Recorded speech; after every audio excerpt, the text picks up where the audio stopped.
Баршаңызға сәлем. Қазіргі таңда әйел адамдардың көпшілігін бел ауруы мазалайды.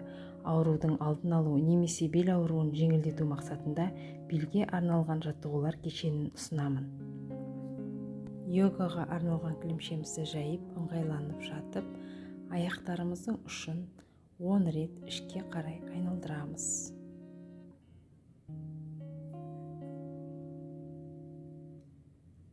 Бір қалыпты демаламыз. Дем аламыз, дем шығарамыз. Қарама-қарсы бағытқа сыртқа қарай 10 рет айналдырамыз.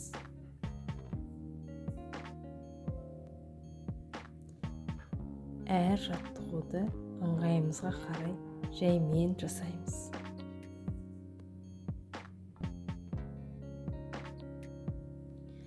Келесі жаттығу аяқтарымыздың басын қарама-қарсы бағытта алға, артқа қозғалтамыз.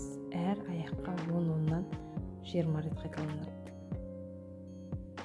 1, 2, 1, 2. Дем аламыз, дем шығарамыз. Дем аламыз, дем шығарамыз. Келесі жаттығу аяқтарымызды иық деңгейінде қоямыз. Ішке сыртқа қарай қозғалтамыз. Аяқтарымыздың бас жағы қозғалған кезде бөксеміз, тізелеріміз барлығы бірге қозғалады. Өздеріңіз байқағандай, белге арналған жаттығулар кешенін аяқтың ұшынан бастап, жайлап біртіндеп күрделендіре береміз. Келесі жаттығу аяқтарымызды қосып, оң жақ тіземізді екі қолмен денемізге қарай тартамыз.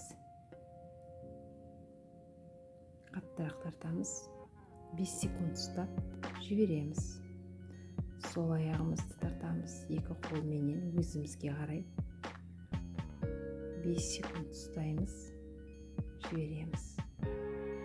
Әр тізені денемізге 5 рет тартамыз.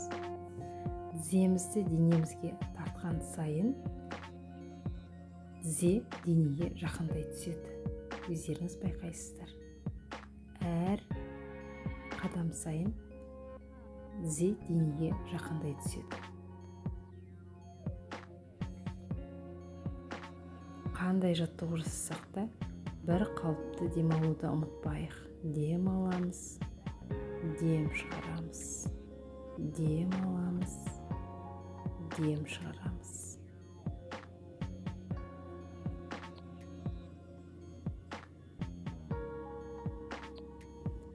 Осы жаттығуды жасаған кезде бас жақтарыңызға көпшік қойып қоюларыңызға болады.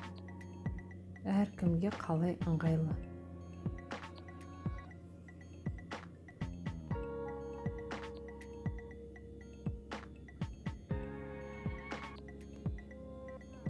Екі тіземізді бірге көтеріп, қолымызбен денемізге тартып, бір қалыпты демаламыз. Жаймен қозғаламыз.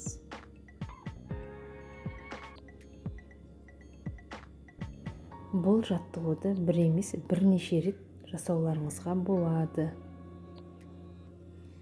Жаттығуымыздың келесі түрі тіземізді бүгеміз. Қолымызды басымызға қойып, немесе еркін жібереміз. Кімге қалай ыңғайлы.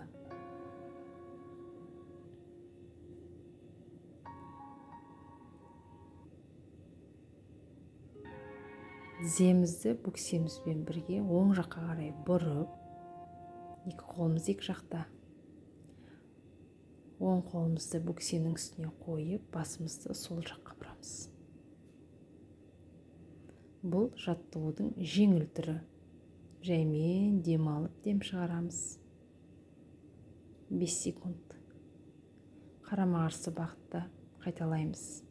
Сол жаққа тіземізді бөксемізбен бұрып, белімізді барлығымен бұрып, сол жақ қолымызды бөксеге қойып, оң жаққа қараймыз. Жаймен дем алып, дем шығарамыз. 5 секунд уақыт. Осы жаттығуды бірнеше рет қайталауға болады. Енді осы жаттығудың күрделі түрі. Тіземізді бүге отырып айналдырамыз.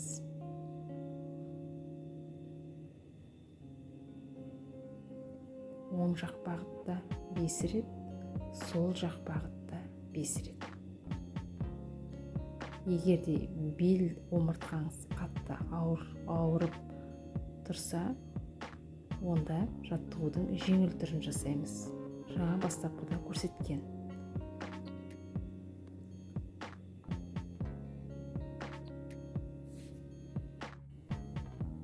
Дем аламыз, дем шығарамыз, жаймен бір қалыпты. 5 рет жасап болғасын, оң жақ бағытта оң қолдарыңызды бөксенің үстіне қойып, жаймен дем алып аласыздар. Келесі бағытта, қарама-қарсы бағытта міндетті түрде жасаймыз. Әр жаттығуды жаймен, белге қатты салмақ түсірмей. Бұл жаттығулардың барлығы бел ауруының алдын алуға арналады. Немесе белдеріңіз ауырып жүрсе, сол ауруды жеңілдету мақсатында арналған жаттығу кешені.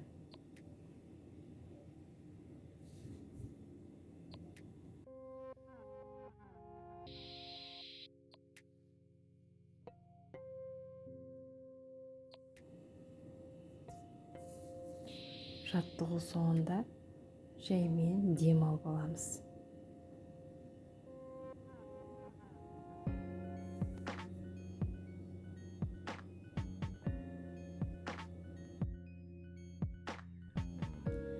Келесі жаттығу, тіземізді бүгіп, иық деңгейінде ұстаймыз. Кезек-кезек тіземізді ішке қарай бүгеміз, қарама-қарсы бағытта. Асықпаймыз, бір қалыпты деммен дем алып,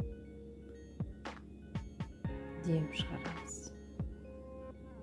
Дем аламыз, дем шығарамыз.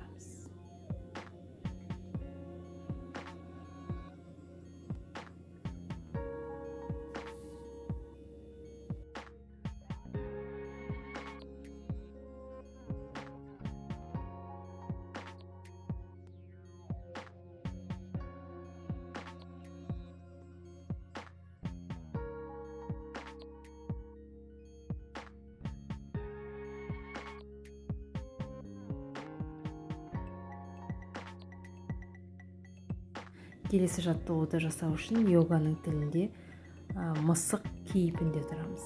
Мысық кейпі дегеніміз ол 4 тағандап тұру. Дем ала отырып белімізді созамыз. Яғни дөңес пішін жасаймыз. Дем аламыз.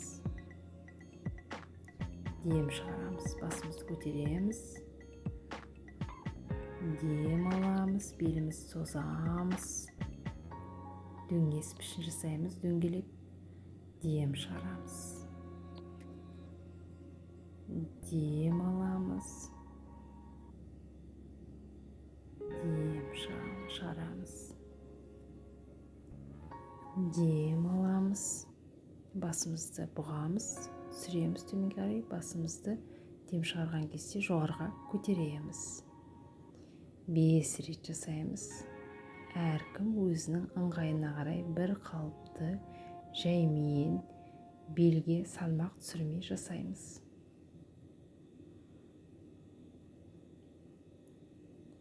Беліміздің бұлшық еттерін созамыз. Тіземізге жаймен отырып, қолымызды алға қарай созамыз, дем аламыз. Йоганың тілінде бұл поза ребенка дейді, немесе бала кейпіне түсу.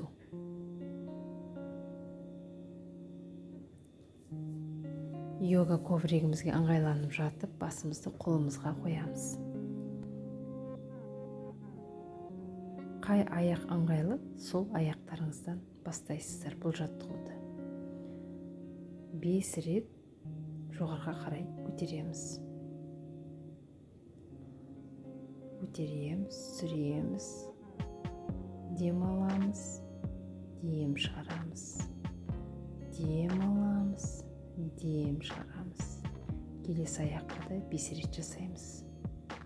Бұл жаттығудың күрделі түрі, яғни аяқты көтерген кезде 5 секунд жоғарыда ұстап тұру. 5 секунд ұстайсыздар, қайтадан жібересіздер аяқтарыңызды. Көтеріп 5 секунд ұстайсыздар, жібересіздер.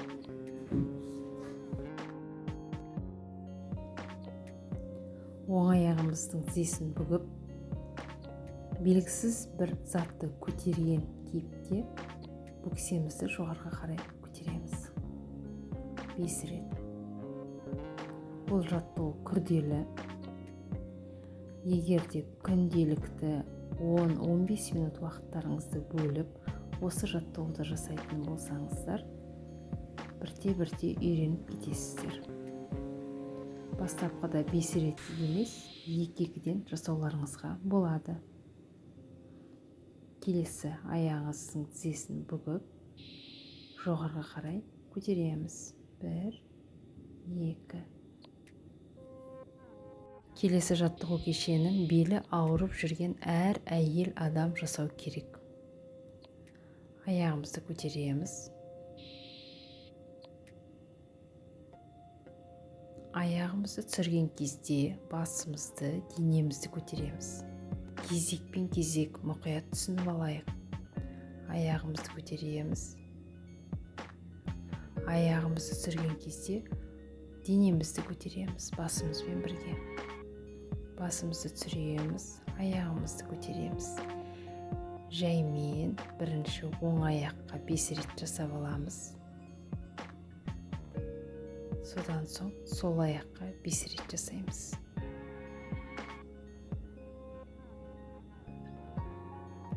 Бұл жаттығуды күнде жасауға әдетке айналдырсаңыздар, беліңіздің ауруы күннен күнге жеңілдей түседі.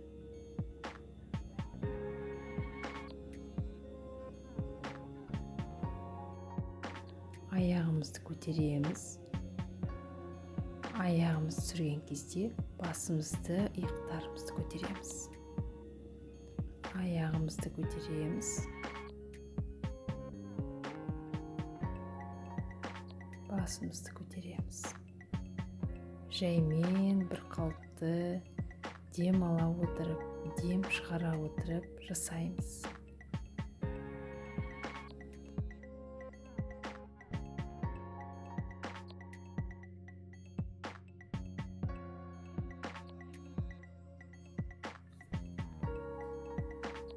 Жаттығуды жасап болған соң жаймен дем алып, тіземізге отырып, қолымызды алға қарай созып, баланың кейпінде дем аламыз. Яғни йоганың тілінде поза ребенка.